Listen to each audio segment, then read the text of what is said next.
آخری خطیب نگینہ مناظر اسلام قاطع شرک و بدعت حضرت مولانا محمد نواز چیمہ صاحب، حضرات تمام دوست احباب چیمہ صاحب دا خطاب سن کے دعا کر کے پھر جایا جے۔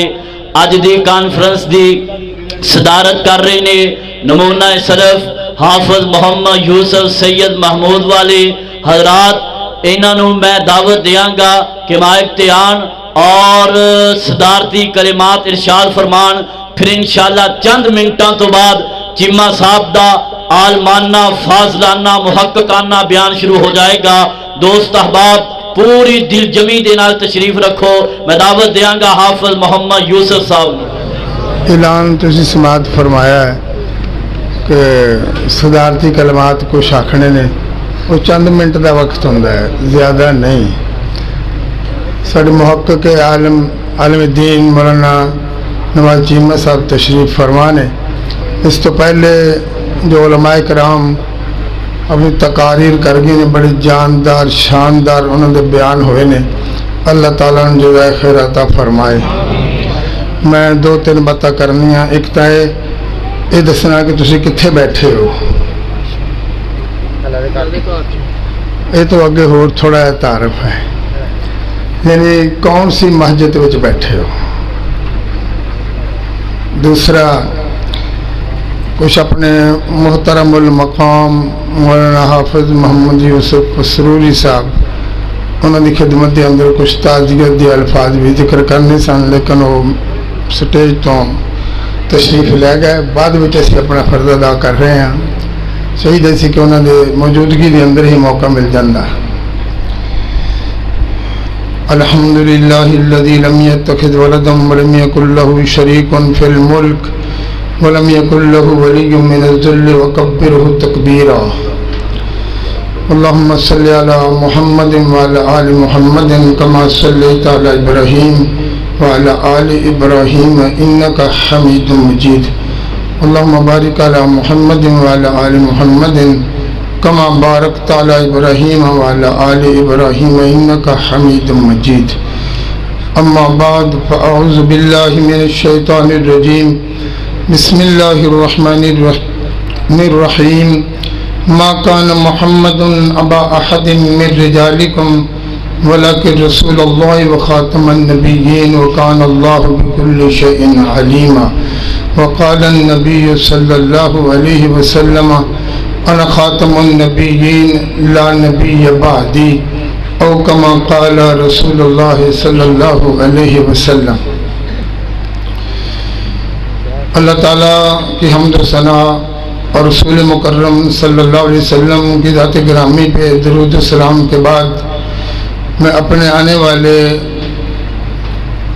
معززین مدعوین علماء کرام اہلا و سہلا و مرحبا پیش کردہ ہاں، اور اپنے تہ دل سے ان کا شکریہ بھی ادا کرتا ہوں کہ انہوں نے اپنا قیمتی وقت نکال کے قرآن و سنت کے بیان سے ہماری روحوں کو، ہمارے ایمان کو منور فرمایا۔ اللہ تعالیٰ ان کی آمد کو، ان کی دینی خدمات کو قبول و منظور فرمائے۔ میرے بھائیوں، یہ مسجد، یہ یونٹ جس میں آپ اس وقت تشریف فرما ہیں، اگر ہم اس مسجد کے مؤسس، اس کے بانی اول کا تذکرہ نہیں کریں گے، میں سمجھتا ہوں کچھ تشنا رہے گی۔ اللہ رب العالمین فرماتے ہیں وَتَرَكْنَا عَلَيْهِ فِي الْآخِرِينَ، اللہ تعالیٰ اپنے نیک لوگوں کا ذکر خیر باقی رکھا کرتے ہیں۔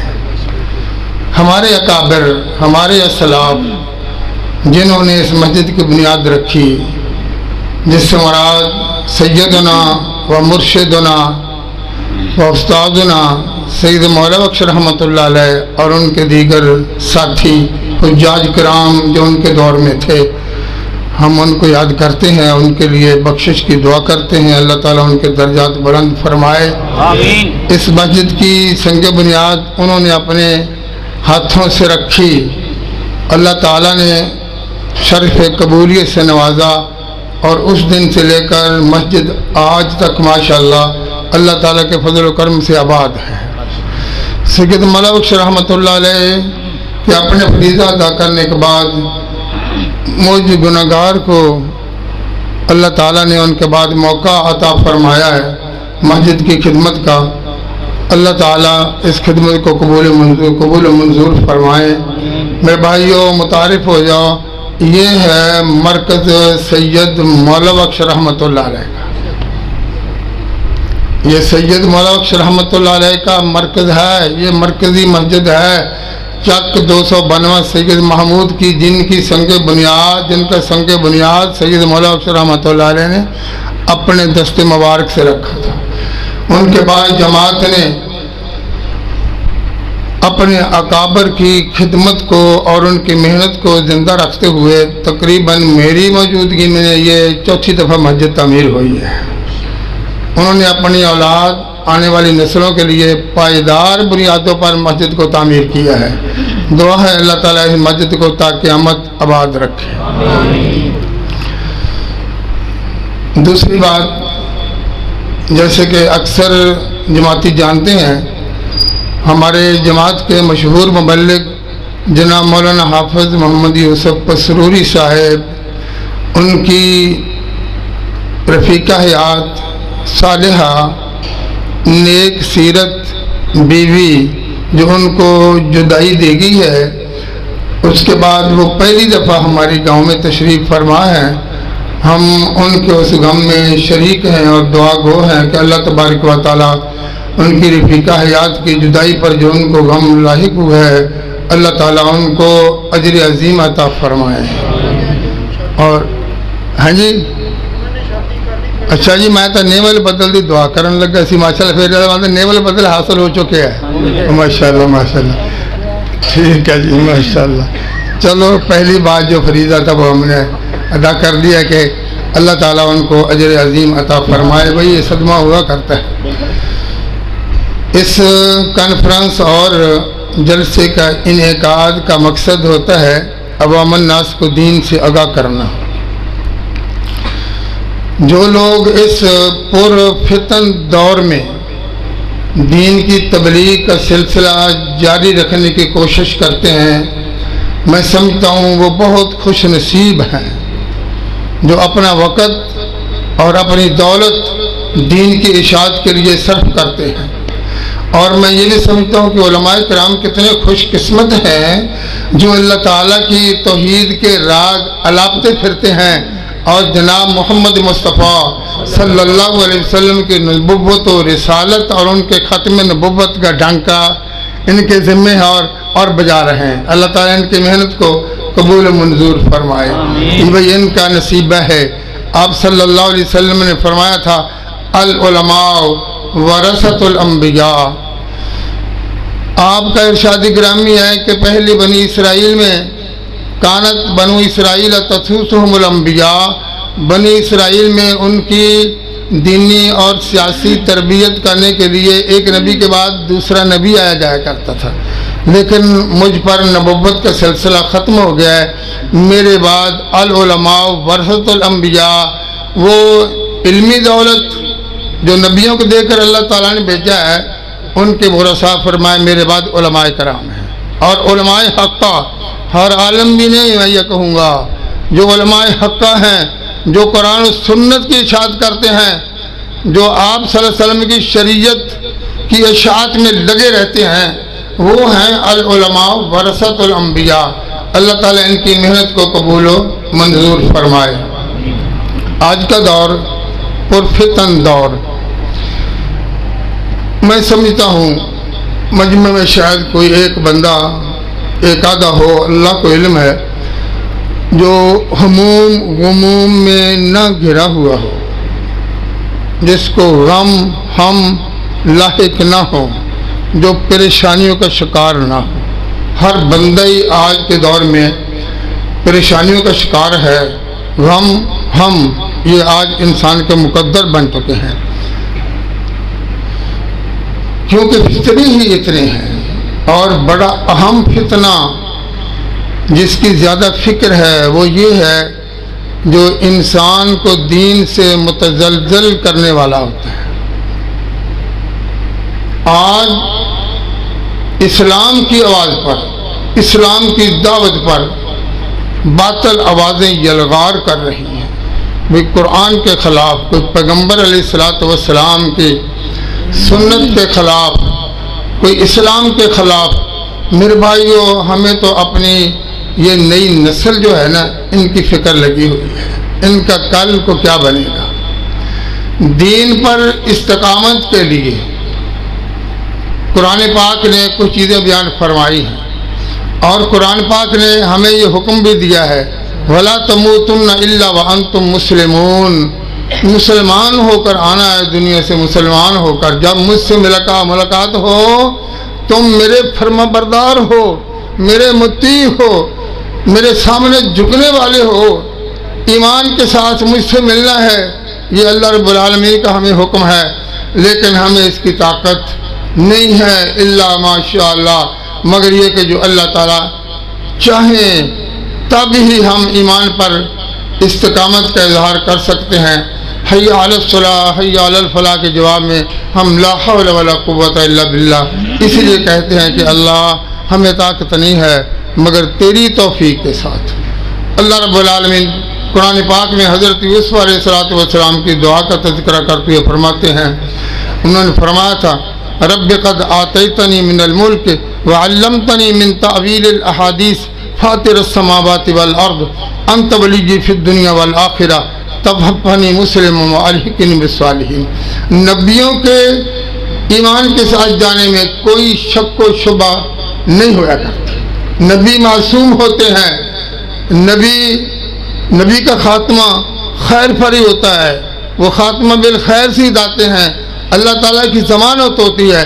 اس کے باوجود پھر بھی دعا کر کے ہمیں تعلیم دے گئے ہیں کہ فکر رکھنی ہے، فکر، اور یہ دعا کرنی ہے اللہ توفنی مسلما والحقنی بالصالحین۔ فتنے ہی اتنے ہیں، معلوم نہیں کہ انسان کس وقت متردد ہو جائے۔ آپ صلی اللہ علیہ وسلم کا ارشاد گرامی ہے، انسان کا دل ایسے ہے جیسے چٹیل میدان میں پر پڑا ہے، ہوا چلے کبھی ادھر کو جاتا ہے کبھی ادھر کو پلٹا کھا جاتا ہے، ایسے انسان کا دل ہے۔ آج فتنے اتنے ہیں میرے بھائیوں، پڑھے لکھے لوگ بھی پریشانی میں مبتلا ہیں، جب اسلام کے خلاف کوئی بات پڑھتے ہیں، وہ اسلام کے خلاف پروپیگنڈا جو دیکھتے ہیں سنتے ہیں تو متزلزل ہو جاتے ہیں۔ میرے پاس ایک پڑھا لکھا نوجوان ایڈوکیٹ، وکیل، پریشان، کتنا پریشان، اسلام کے بارے میں متردد، شک و شبہ کا شکار، علم اتنا لیکن دین سے دوری ہوتی جا رہی ہے۔ وہ کہتا ہے میرے دل میں خیال آتا ہے یہ مسجدیں کیا، یہ قرآن کیا، یہ اسلام جو مذہب ہے یہ کیا، یعنی تردد پیدا ہو گیا ہے۔ اپنے آپ کو مسلمان بھی سمجھتا ہے لیکن متردد ہے اسلام کے بارے میں۔ اللہ، میں پریشان ہو گیا سن کر کے، اتنا علم والا ایڈوکیٹ اسلام کے بارے میں متردد۔ میں ایک بات اہم ذکر کرنے والا ہوں میرے بھائیوں، اس تردد شک و شبہ کا علاج بتانے والا ہوں جو ہمیں اسلام نے دیا ہے۔ اب بچوں کو روکو ذرا، وہ ایک بہت کامیاب نسخہ ہے، آپ صلی اللہ علیہ وسلم کا ارشاد گرامی ہے۔ میں پریشان ہو گیا کہ اتنا علم والا ہے، میں اس کو کیا کہوں۔ وہ کہنے لگا میری کچھ رہنمائی کرو۔ میں نے اس کو ایک کلمہ بتایا کہ یہ کلمہ پڑھو، 10 دن کے بعد پھر ملنا۔ 10 دن کے بعد پھر آیا، بہت مؤدب ہو کر ملا، اس نے میرے ہاتھوں کو بوسہ دیا، کہنے لگا اللہ تعالیٰ نے مجھ پر مہربانی کر دی ہے، میرا وہ تردد شک و شبہ اللہ تعالیٰ نے دور کر دیا ہے۔ اللہ، اس بات سے میرے بھائیوں ہم مختلف پریشانیوں میں مبتلا ہو کر کبھی کبھی متردد ہو جاتے ہیں۔ اللہ تعالیٰ کی طرف سے نصرت کی بندے کو امید ہوتی ہے، دعا کی قبولیت کی امید ہوتی ہے۔ جب وہ دیکھتا ہے کہ میری دعا کا رزلٹ نہیں آ رہا، بڑے بڑے خیالات آتے ہیں۔ ان سے بچنے کے لیے میں ایک بات ذکر کرنے والا ہوں۔ تقاریر جو آپ نے سنی ہے وہ ماشاءاللہ آپ نے دل و دماغ کو منور کر گئے ہیں. مولا اللہ تعالیٰ ان کے بیانات میں اور اضافہ فرمائے. مولانا جو تھے سیف اللہ عاصم، ان کی تقریر ماشاءاللہ، سیف الرحمان عاصم، ان کا بیان بڑا جامع اور جاندار تھا. جس عقیدے پہ جس بات پہ انہوں نے گفتگو کی ہے بہت جامع معنی گفتگو کی ہے. وہ دلائل جو میں ابھی سوچ ہی رہا تھا وہ ایسے برسا رہے تھے، میں سمجھتا یہ بھی لے آئیں گے، وہ فوراً وہ دلیل پیش کرتے قرآن پاک سے. اللہ تعالیٰ ان کے علم و عمل میں برکت عطا فرمائے. مولانا محمد یوسف صاحب کی زندگی میں اللہ تعالیٰ برکت عطا فرمائے. میں نے اس کو کیا بتایا بھائی، میں اپنی طرف سے نہیں بتایا، یہ بات نہیں ہے. ایک نسخہ ہے جو ہمیں انبیاء کرام نے دیا ہے. پھر انبیاء کرام کے بعد آخری نبی حضرت محمد مصطفیٰ صلی اللہ علیہ وسلم نے ارشاد فرمایا ہے، وہ ہے لا الہ الا اللہ وحدہ لا شریک لہ لہ الملک ولہ الحمد وہو علی کل شیء قدیر. آپ کا ارشاد گرامی ہے کہ تمام انبیاء کا یہ مشترکہ وظیفہ ہے. کوئی نبی دنیا میں ایسا نہیں آیا جس نے یہ کلمہ نہ پڑھا ہو، لا الہ الا اللہ وحدہ لا شریک لہ لہ الملک ولہ الحمد وہو علی کل شیء قدیر. یہ تو تھے نا ایڈوکیٹ، یہ متردد تھے. ایک نوجوان آیا، وہ کہتا میں ایک بڑے گناہ میں مبتلا ہوں، میری جان نہیں چھوٹ رہی، میں بچ نہیں پاتا اس سے، میرا کوئی حل. اللہ کی رحمت ہوئی، میں نے اس کو یہی عمل بتایا. وہ بھی مہینے کے بعد آج کہنے لگا اللہ تعالیٰ نے مجھے بال بچا لیا ہے اس عمل کی برکت سے.